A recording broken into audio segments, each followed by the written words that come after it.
Welcome to the ValuePros Show, where Value Pros get value ready. Welcome back to another episode of the ValuePros Show. Today we're diving into a crucial aspect of the sales process that many overlook, selling for the elusive first impact. And who better to help us unravel this than the amazing Chuck Marcouiller. Chuck is a seasoned expert in revenue enablement with over 30 years of experience helping sales teams reach their highest potential. He's the founder of SaaS Enable and currently the VP of Revenue Enablement at FreightWaves. Chuck is here to share his insights on how to define and achieve that critical first impact that can make all the difference between a deal moving forward or stalling out. Buckle up as we explore what it means to be impact ready and how to align with your buyer right from the start. So welcome to the ValuePros Show, Chuck. Everyone, we've got Chuck Marcouiller, and he's joining us to talk about selling for the elusive first impact. So Chuck, thanks so much for being part of this. Thanks, Bruce. I'm excited to be here. Awesome. Well, hey, let's jump right in. Chuck, what is selling for the first impact? How would you describe this? What definition will you put behind it? I'm glad you asked this. It's the most common mistake that I see sellers and CS folks make is we rush so much when we're first selling and getting excited to bring a new prospect on that we spend a lot of time gathering their situation. We spend a lot of time mining for pain, and then automatically we prescribe something, but we don't understand the impact that they want to have, or we understand the ROI, but we don't know the first stage of success that we both mutually define in order to know that we're progressing to the agreed upon result. So first impact is what is the first measurable, co-agreed upon point that we can both come to say, yep, we're getting to the point that we both agreed we're going to work towards in order to hit that end result. Awesome, Chuck. Yeah, and I know you and I were talking about our value ready framework, and I'm sure people checking out this show have probably seen it. If you haven't, our listeners and watchers, it's off our website at valuepros.io, off of our resources store. You'll even see a value ready assessment. But Chuck's talking about, and what we were talking about is how do you get impact ready? And Chuck brings this insight around, how to sell for first impact, where you and your buyer have a really good definition and alignment around what is impact. So I'm really excited that we're going to kind of break this down. It's so important and often missing, Chuck, as both of you and I were talking about. But let's move into the kind of the next type of dialogue. And why is selling for first impact so important? What could you share there, Chuck? Well, I've been a seller, I've been a sales leader, and I've been doing sales enablement for 30 years. So I've coached a lot of sellers and, made a lot of mistakes as a seller too. And the thing is that we often prescribe without fully diagnosing. And the big thing is that impact is really defining the value. And value is defined by the receiver, not the giver. I wish somebody would have told me that earlier on in my career. I didn't come into that until after I was, getting out finishing up my career as a sales leader, that somebody said, hey, did you know that value has to be really defined by the receiver, not the giver? And it's, and how do you know that you're getting to that value unless the buyer tells you what's worth investing in? What's worth actually putting their hard-earned dollars and going through the pain of making a change unless they stop and actually tell you. Absolutely. Totally agree. So, so far we've talked about, one of the mistakes you often see, Chuck, and this comes from you, but just prescription without full diagnosis. And we've always preached, in my world, diagnose before you prescribe. Even you yourself said it's malpractice when you don't. But you said that often happens. And then let's see here. You were also just talking about this whole notion. Do you want to just describe this for us in terms of the result that we're trying to sell? Yeah, because so many of us are selling software. And in software, we're selling the invisible, right? It isn't like a iPhone or TV or AirPods where you've got this tangible thing that someone could touch, right? And say, okay, I've got this thing. I know what it is. So when you buy software, Bruce, what are you buying? You're buying the end result, right? I'm buying a vehicle. I'm buying this tool in order to achieve an end result. So it really becomes at that point, it's so critical in order to keep this reoccurring revenue, because that's what we're selling software for, is that reoccurring revenue, is that we have to define what the agreed upon impact is going to be and what the first impact is going to be so that we know that we're headed down the road. I mean, how many times have you been working with a customer where they say, hey, Bruce, we think we have the market leading software out there. We've been selling this stuff, but one of the biggest problems we have is we have about a 30% churn, and somehow we got to stop the hemorrhaging. We don't understand why. It's just our CSP people. They just aren't selling the value to our customers, and our sellers, they're not selling the right value to those guys. Well, I'd probably go back and say, it's not that they're not selling the value. It's just that they're not reminding people that, hey, here's where you were, and here's what happened along the journey, and here's how we took you from your initial state to where you are now. It's just like getting into Harvard. Remember all of those kids, how excited they were to get into an Ivy League school? And then all of a sudden they get into Ivy League school. They have no worries, right? They got into an Ivy League school. Their lives are set. But there's as much depression at an Ivy League school as there is at any other school. They should be the happiest people on earth. They're at some of the best schools in the world. But no, now they're worried about everything else because the goalpost has moved. Now that you started working in this area or have this new tool, you now have a new goalpost, and you have to start figuring out what is the result and what's the measurement that we're going to do in order to make sure that we're moving towards the end result that we both agree upon. That promised land of happiness, that promised land of achievement, which was the reason that we bought the software in the first place, and the reason that we'll renew. Yeah. Makes sense. And again, we're talking about why do we want to sell for first impact, for creating that clarity around the result. And speaking about clarity, Chuck, you'd given me some of this wisdom on what do buyers really want. Do you want to talk about this a little bit, the 3 C's that you've coined? It really came out in our conversation earlier where we, because you folks are the value pros. And how do you find value? How do you define value today? I mean, what do buyers need sellers for? I mean, one of the things that I heard on one of your earlier podcasts is most people want to buy online today. Do people even need human sellers anymore? And like you said, I would describe absolutely. But the need for human sellers has changed. Ages ago, when I first got into selling, when you first got into selling, we were the keepers of information. We had the information on the product. We had the information on the marketplace. And sellers and buyers came to us in order to get that valuable information. But now with AI and the internet, they have access to as much information as we do on what's going on in the marketplace and what every competitor has and what we have, right? So what's the real value of the seller these days? Well, they come to us for 3 key things. It's context. So how is this thing really used? Can it be used in my world? Can you adapt or explain it in the lens that I need to understand it in?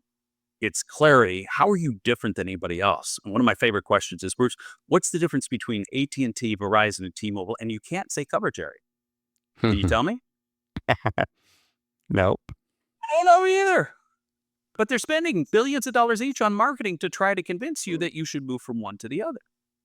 But we don't. And when we don't know, when it's not clear what the difference is between one or the other, we don't make changes. We decide not to decide. How many of our deals these days, especially now, are lost to no decision? No decision is our greatest competitor. And it's because we're not clear on what makes us different. And then the last thing is confidence. Am I confident that if I bet my job, because that's what your sponsor is doing, especially in companies these days, if I go with your solution, if I tell everybody else in my organization that we have to go with this software and make this investment, is it really going to work out? So yeah, I could buy it online, but I don't know if it's really going to work in our organization the way I need it to work, in our specific connections, our specific way. Who else has done this? Is it really different than all the other solutions that I see out there? I could do the chat GPT search and they tell me that there is a little bit of a difference, but I really don't understand it.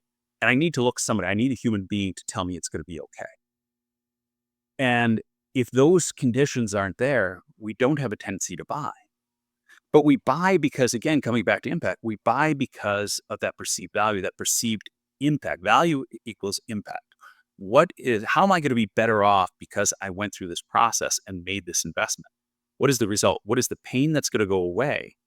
Because we buy primarily on the avoidance of pain more than the anticipation of gain.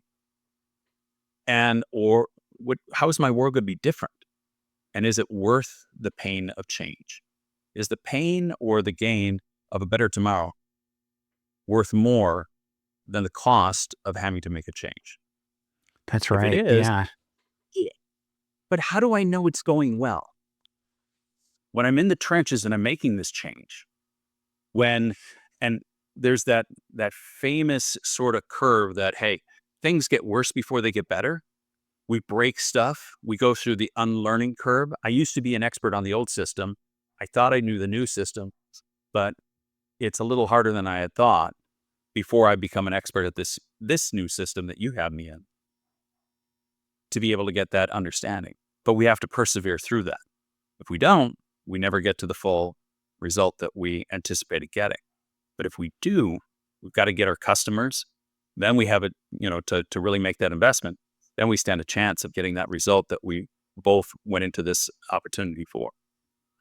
Absolutely. Yeah, we've covered a lot of ground here, but and also I wanted to introduce, Chuck, a concept. I don't think I've mentioned this to you. I'd love your reaction, but I also think about the value fog, especially as it relates to indecision that you were talking about, and how high that is. One of the latest stats I've been throwing around is indecision's at 60%. In a SaaS world that you're talking about, on average, it might be 1.5 out of, or 2 out of 10 deals might close, 20% close rate. Indecision, 60%. The competition gets 25%. You're stuck with 1.5 out of 10 deals that you're closing, which is horrible. And I think one of the biggest reasons for that is what I call the value fog, that the customer and the buyer and the seller didn't do a really good job of understanding the result that you were talking about. What are we shooting for? What's possible? And also what goes away in terms of the impact that goes away, creating the opportunity. So, ultimately what we want to do is clear that value fog and get super, I love what you say, context, clarity around the result that we're looking for, and then confidence that we can achieve it to move forward. Great framework, Chuck, on the 3 C's. I think that characterizes it really well. So why don't we move into a little bit of how to land now? And I think you've got some ideas what not to do and also what to do. So take it from here, Chuck, and I'll just support where we go from here. I think one of the things that we have to think about is, prescription without diagnosis. It's one of the things that we have to do is go back to the concept of value is defined by the receiver, not the giver. And it goes back to, and forgive me I want to share sort of a personal story because it illustrated it so clearly for me. My mother passed away before Christmas, several years ago. And my father was old school, and he was like, I am not going to pay $2,000. And my mother wanted to be cremated. He goes, I am not going to pay $2,000 for an urn for your mother. He goes, she deserves better than that. And that's just paying for a porcelain jar, $2,000 she'd be horrified. That's just stupid. So he looked at me and my brother and he said, boys, go out, find something really good for your mother that's worth it. Make sure it's valuable. And we're like, what are we going to do? What the heck does he mean? Now, to give you a little context, my father graduated from Syracuse with a degree in forestry. He was a forester and a surveyor for most of his life before becoming a sales guy for Champion Lumber. So he was a wood guy.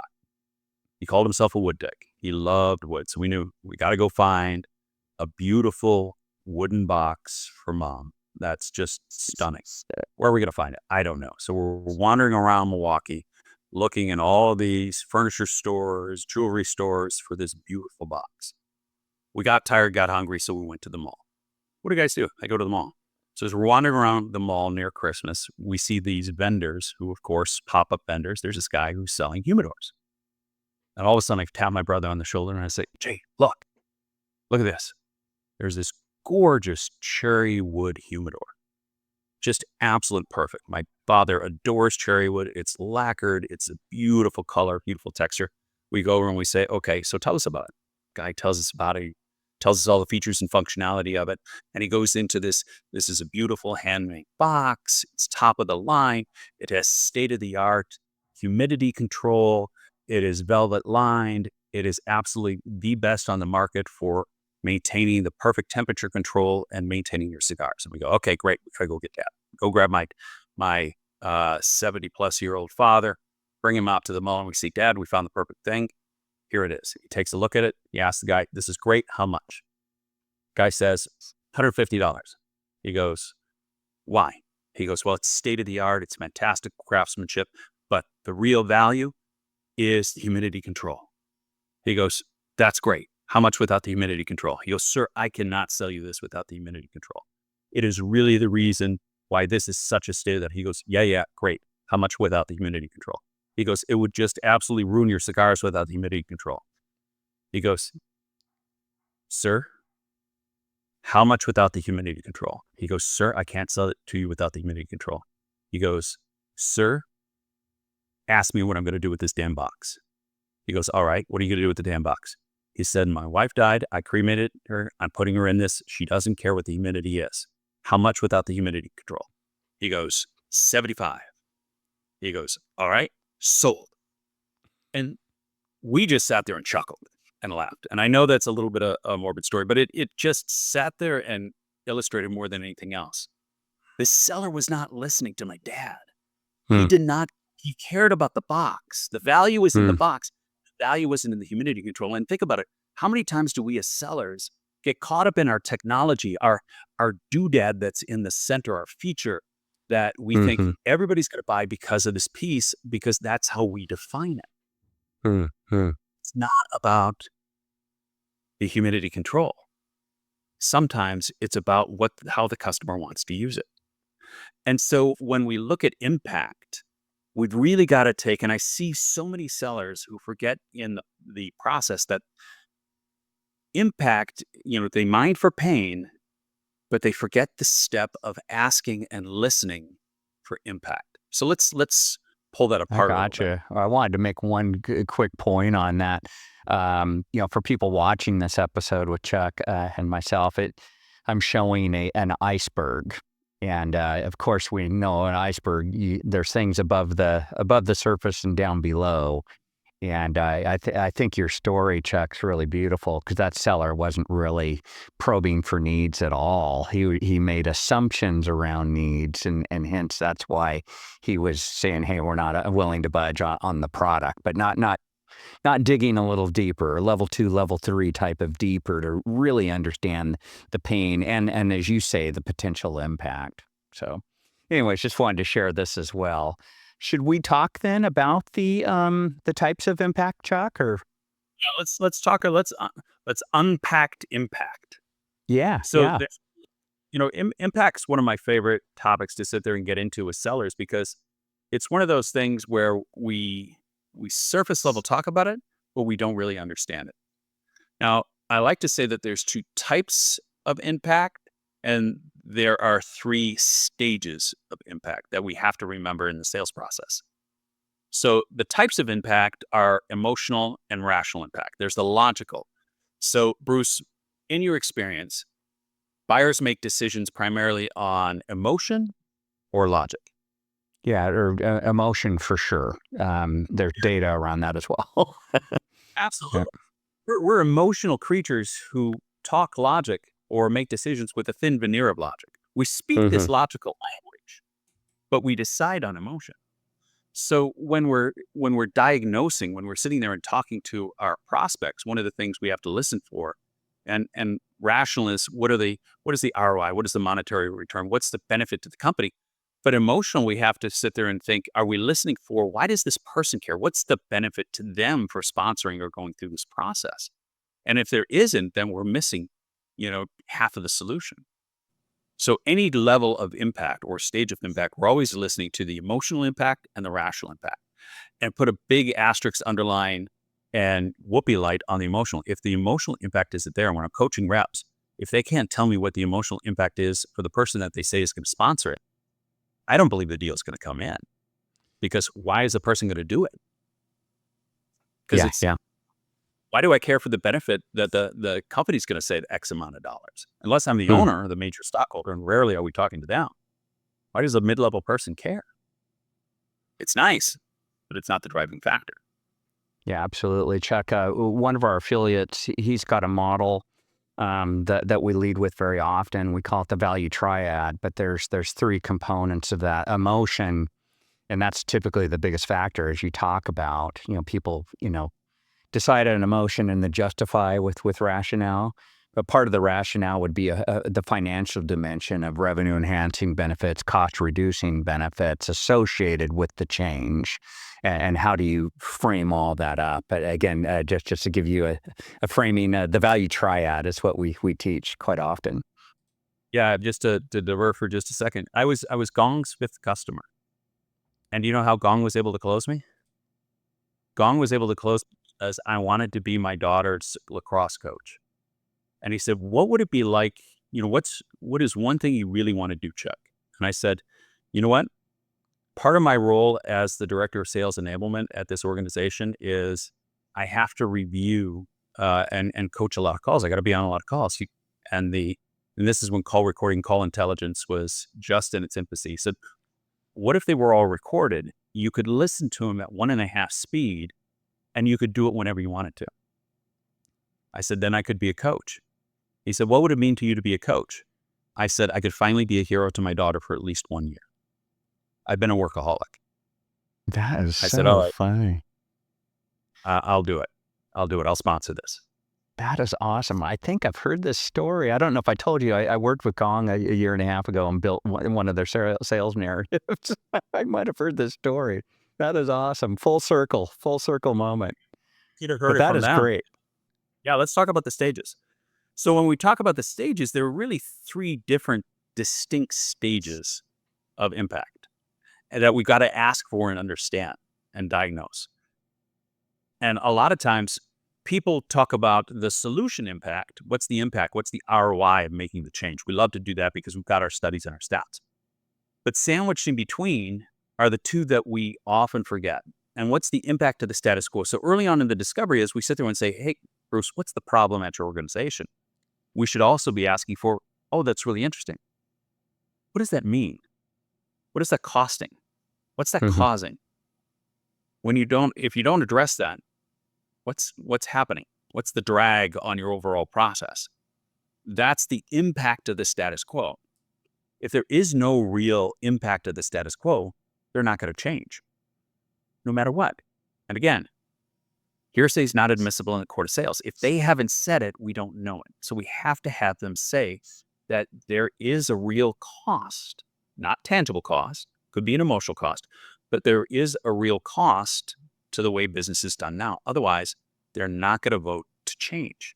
And then, of course, the solution impact, the status quo impact, the solution impact.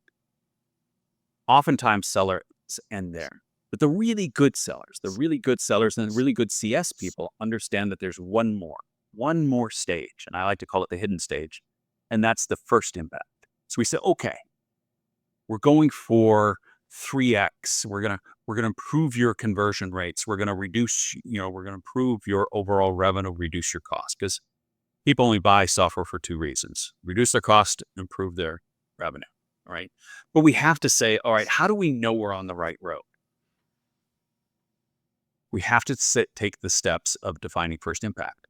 How are we both going to make the investment and know that we're both taking the steps in order to achieve that first milestone, to know that both parties have made both good faith efforts to go down the road so that there can be success? And that's the first impact. So Chuck, this has been great. Just to put this into some vernacular that I see a lot of people talking about. With status quo, you're really trying to look at, what's the cost of inaction there? What's the cost of that pain, that problem situation? What's the cause, or the cost, and also the causes? I loved how you framed that. The solution impact, that might be, hey, what's the potential ROI that we could achieve together over, say, 1, 2, or 3 year period? But then what's really neat, and I think a blind spot for so many, is what you coin as first impact. How do we prove that the cost is going away and we are on our path to achieving that ROI as part of that first impact? And that's a point in time, not way down the road, and I know you'll push into this a little bit more. Absolutely. I wish I was the person who coined first impact, but they say, I want to be the smartest guy in the room without a single original thought. This is Jocko winning by design, kind of. Okay. I shamelessly stole from him, but Okay. I love the concept and always looking to improve on it. Yeah. But first impact for me, but the acronym I came up with is Okay. I made. And when I say first, the framework I made is I'm the one. I'm an engineer by background. Though I've never engineered anything. I went to school to become an engineer. And so I'm always looking for models. And for me, I had to think of something that would allow me to anchor to. And I made is the acronym. So impact, there are 4 keys to getting to that first impact. It's metrics. It's, first of all, you have to agree upon what are we going to measure? How are we going to know that we're making progress? What's a tangible, realistic piece that we can both see and count, that both sides are invested and we're seeing movement towards that final end result that's worth achieving? Mm-hmm. Then the second piece is, of course, accountability. Who's going to do what? And what can we hold each accountable for? Then this third thing is date driven. All right. If we don't have it time bound, just like any goal, we've got to sit there on both sides, agree to, you're going to do this by this date. I'm going to do this by this date. So we know that we're making progress together.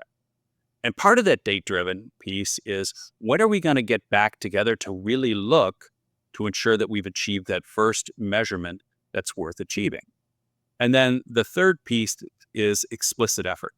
What's the effort that we both agree we're going to put in? What's the skin in the game? So many times we as vendors say, what I'm going to do is I'm going to do this, I'm going to do this, I'm going to do this, and I put it on your side, and then I go away, never asking if you're actually going to do anything on your side, prospect. That's a mistake. Any software implementation has to be a partnership. It has to be, hey, I'm going to give you this, I'm going to do the training, but who on your side is going to fill in the data, put in your standards, define your value, whatever it may be, in order to make sure that the software actually works.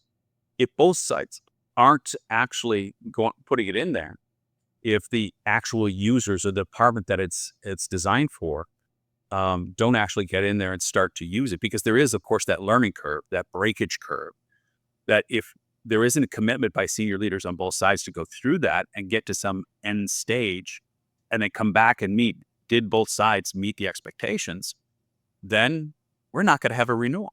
It's going to be vaporware, shelfware. And of course, the end user is going to say, oh, I hated it. It sucked. It didn't do what it did. Did we even try it? Well, no, but I just knew by looking at it. Smelled bad. Yeah, I love the framework. I just want to recap for everybody on this, Chuck, especially for our listeners. Chuck is illustrating this framework impact, or I made, which is really interesting. So you start with impact, and Chuck has talked about the different types of impact that we're looking for, those 3 types. But then we need end stages, two types, emotional and rational, and then we have the stages. Now, that's impact. But then how do we move towards first impact, where you talk about metrics, getting really clear on what we're going to measure for, accountability, how we're going to keep ourselves accountable to tracking that. Let's have a date on the calendar, being date driven, where we know that, you and I have to look each other in the eyes and see how we did, and putting effort into this whole puzzle. especially to get over that trough of disillusionment and getting that value, making sure there's effort so we are achieving that impact. I love it, Chuck. It's a great model. Thank you. It's helped. So let's put this into play. What would that sound like? And it's one thing to sit there and say to a model, but let's talk about how we put it in play. And Bruce, you mind if I play it with you? Yeah, As please. Yeah. I'll be a consultant from ValuePros, and you be a buyer of ValuePros. And what I'm doing is All I'm right. selling you a coaching model. We're going to come in, we're going to coach for the explicit purpose of we're going to improve your overall discovery process. By going through the ValuePros model, we're going to improve your discovery process. And the end outcome, Bruce, is that if you use the ValuePros learning program and coaching program, we will guarantee that you'll improve your conversion rate from your SQLs to your SALs. Is that worth achieving? Yeah. What are we talking about? Well, some of our customers have, if we even achieve a 5% improvement in conversion rate, what would that be dollar-wise, given your ARR? Yeah. Me as CRO, oh my God, that it hits my top line hugely, and it's all straight to the bottom line as well, because my cost structure doesn't really change. So yeah, that's really juicy. So let's take, Bruce, so let's identify two teams, two of your leaders, because we can't do everybody, but let's get two leaders to get success in this. I like to call them the domino reps or the domino teams. If we can get them to tip, everybody else will tip. Let's get two teams that we're going to run the program on. And then let's sit there and figure out for 1 quarter, let's get them trained and certified, tested. Let's get them trained, make sure that they understood and certified. But let's also coach your leaders to make sure that they know how to coach and measure on what we train them on for the improved discovery process.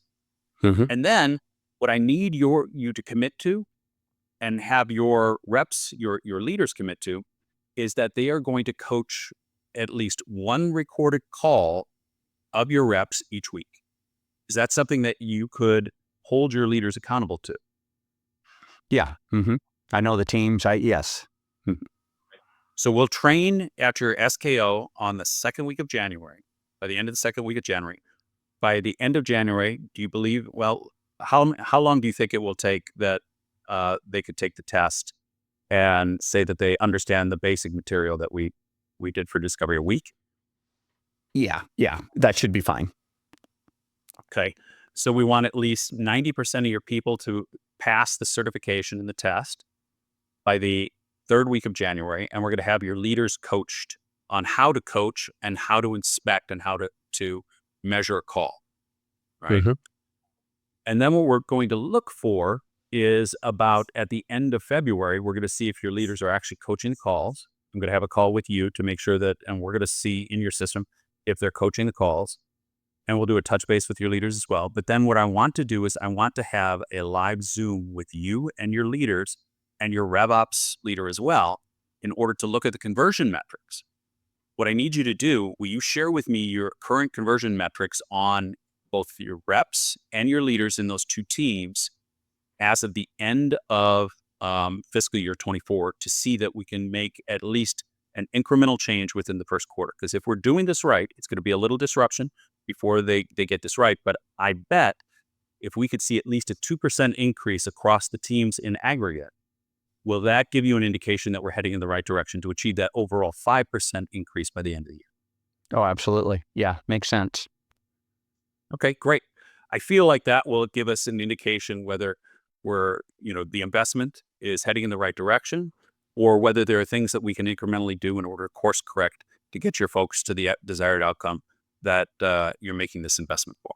But we both have to meet the requirements. Yep. And then we'll know if we need to scale it at that point. That's perfect. Right. So did you hear a tangible metric? Yeah. Mm-hmm. Yeah. 2% to 5%. Right. Did you hear an accountability plan? Who's going to do what? Mm-hmm. Did you hear a date? What was the dates? Were we talking specific dates? Yeah.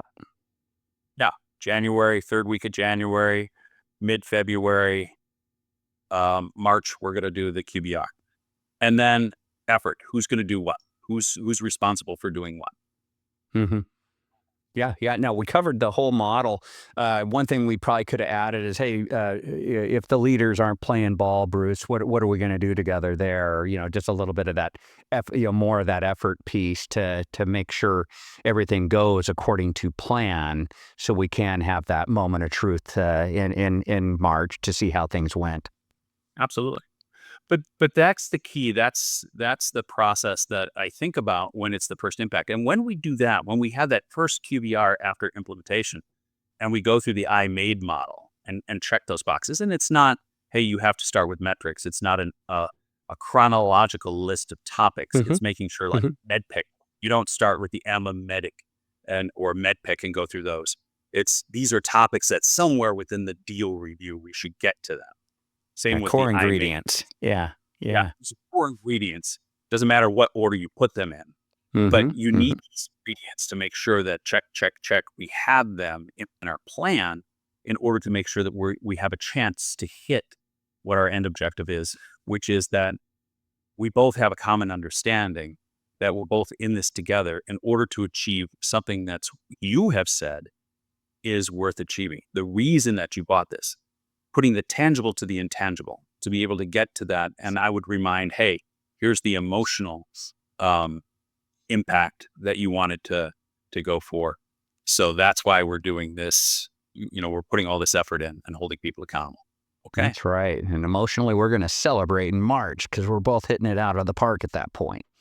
Good. Well, hey, that's beautiful. We've talked about, we've covered so much ground, but as it relates to first impact, you've really made this practical with the framework, Chuck. And, how do you set that up for success, both you and that buyer for success? And then you earn the right to both retain that customer and grow that customer, because you're doing a great job with first impact. So this is a gift. It's a blind spot. It's a misstep by so many. And thank you so much, Chuck, for breathing this wisdom into the sales process and the buyer's journey. Anything that we haven't covered that you wanted to mention, just in conclusion, Chuck? Or I think one of the things that I would say, taking it to the next level, the best sellers not only know the process, but they put it into some form of documentation. I'm a big believer in digital sales rooms and mutual success plans. It's that co-documentation that we share, whether the prospect does it or not and contributes to it or not. It's creating that experience, that confidence and clarity, going back to the 3 C's. If you create that confidence and clarity through the documentation to the buyer and showing them that you understand, no matter what you're selling, you're going to set yourself as a cut above all of the others by putting it in front of them and letting them know, hey, I'm along with you to make sure that you are successful, and you stand a better chance by working with me than with brand X and the other guy. Absolutely. Yeah. And then also you're de-risking a little bit in the business value narrative or business case that you might be developing as you talk about potential risks and how are we going to manage for this. Having that this first impact, this motion as part of that should create that confidence in the outcome as part of that business case as well for some of the bigger deals. Yeah. Well, very cool. Well, Chuck, I just want to highlight my thanks. And then for everybody listening, you can find Chuck on LinkedIn. People watching, I'm actually showing Chuck's beautiful LinkedIn profile here. But definitely find Chuck on LinkedIn. The way you spell his last name is Marcouiller.